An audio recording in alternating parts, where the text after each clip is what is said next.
Balik po tayo sa mga balita. Lusot na sa Bicameral Conference Committee ang panukalang budget sa susunod na taon na nagkakalaga po yan na higit sa 6 na trilyong piso. Samantala, nanaig naman ang bersyon ng Kamara sa bawas pondo ng tanggapan ng pangalawang Pangulo. Kunin natin ang live report ni Mean Corvera. Mean.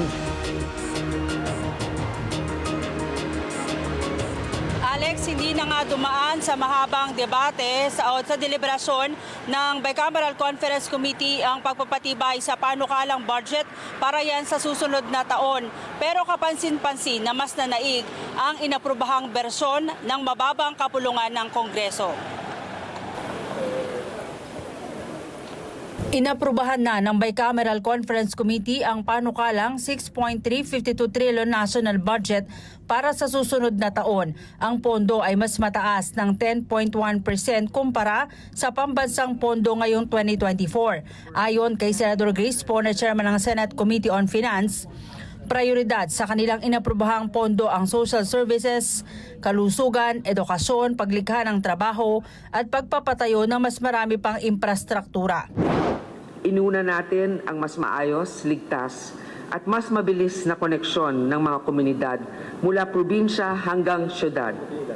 At sa infrastruktura, sinuguro natin ang pagtayo ng mga moderno, matibay at climate-resistant na mga proyekto na magsisigurong protektado ang mga Pilipino laban sa hamon ng kalikasan.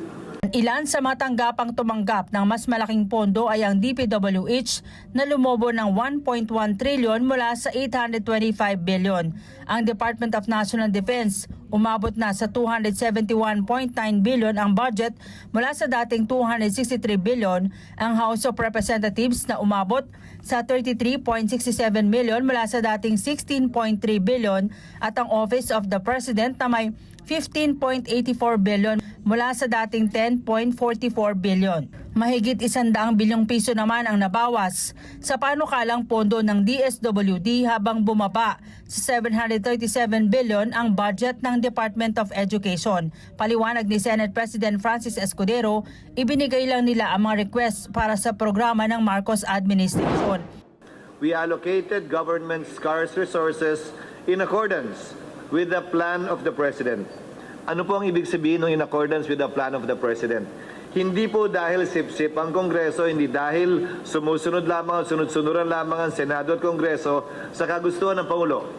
Ang lohika sa likod nito ay simple. Binigyan ng malaking mandato ng ating mga kababayan ng Pangulo para ipatupad yung kanyang mga pangako, plano at bisyon para sa ating bansa. Sinuportahan ito na mahigit 31 milyon sa ating mga kababayan. Marapat lamang na bilang mga miyembro ng Kongreso, bigyang daan natin na magawa niya yung kanyang pinangako.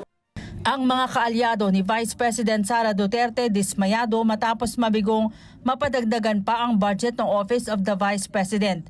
Aabot lang sa 733 million ang pondo na inaprubahan ng BICAM at inadap ang bersyon ng Kamara kung saan tinapyas ang 1.2 billion. Wala mo tayong magawa kung ayaw talaga nila. You just look at my eyes. How frustrated I am. Wala pag-asa. Pero ang tinapyas na budget ng Senado para sa ayuda, para sa Kapos ang Kita Program o AKAP sa ilalim ng DSWD, ibinalik. Yung AKAP, nagkaroon ng pag-uusap tungkol dyan. Alam naman natin na yung AKAP ay inisyatibo ng House of Representatives. So, pagdating sa mga ganon, inexplika nila kung bakit ito ay isang paraan na mas makakatulong sa ating mga kababayan. Ito naman ay ating pinakinggan at pinagbigyan rin. Ayon kay House Speaker Martin Romualdez, mahalagang programa ito para sa mga kababayang may trabaho pero hindi pa rin sapat ang kita at apektado ng patuloy na pagtaas ng presyo ng bilihin at mga serbisyo.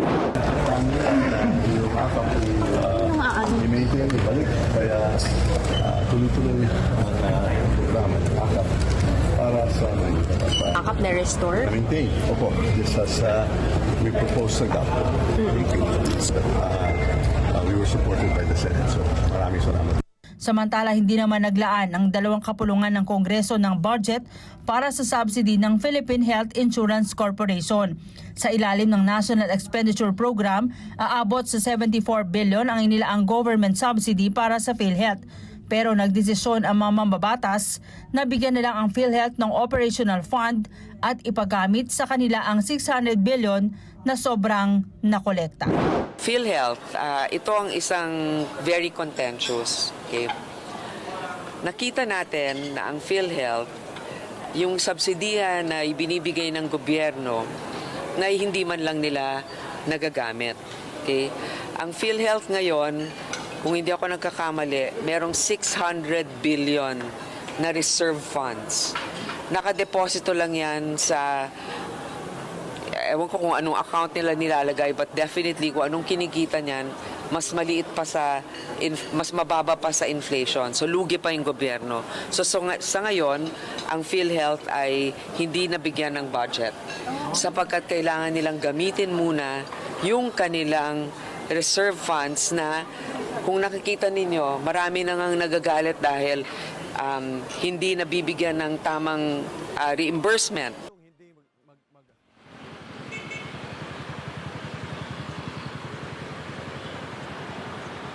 Alex, ngayon, nilinaw ng mga senador at kongresista na hindi nakadepende sa kanila yung paggastos ng AKAP at yung controversial na AKAP, yan ay dedepende pa rin sa desisyon ng Department of Social Welfare and Development. Sa ngayon, nakasalang na dito sa Senado yung pag-ratify sa pambansang budget at pagkatapos siyang maratipikahan ay iimprenta yan at ipapadala na sa tanggapan ng Pangulo sa Malacanang. Alex. Okay, Mean, tama ba yung dinig ko na prioridad ng ating mga mambabatas ay yung kalusugan ng ating pong mga kababayan? Bakit nila dinifund ang PhilHealth? Tuloy, na-interview ko kanina si Dr. Tony Liachon. Sabi niya, hiling niya sa Pangulo, paki-veto itong budget na ito na ipinasa ng ating mga mambabatas. Baka daw magiging kawawa ang ating mga kababayan sa panahon na kailangan nila ang magpapagamot. Tama ka, Alex, kasi nasa batas na dapat ay bibigyan ng pondo ng gobyerno ang PhilHealth bilang subsidy para punan yung pangailangan ng ating mga kababayang mahirap na walang pambayad sa mga ospital. Yung isyong yan, Alex, ay hindi pa nasasagot. Ayun, dahil nga yung question na may babalik pa ba yung naibigay ng 60 billion pesos, di ba? Parang hula-hula pa lang yun kung may babalik pa. Mabuti na naman, nagsalitang katasasang hukuman na wag ituloy yung next na ibibigay sana sa National Treasury. Di ba, Mean?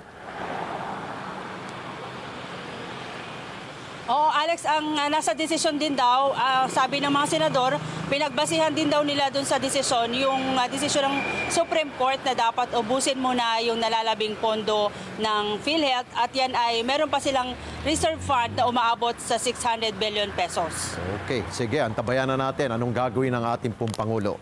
Maraming salamat, Mean Corvera, mata natin sa Senado.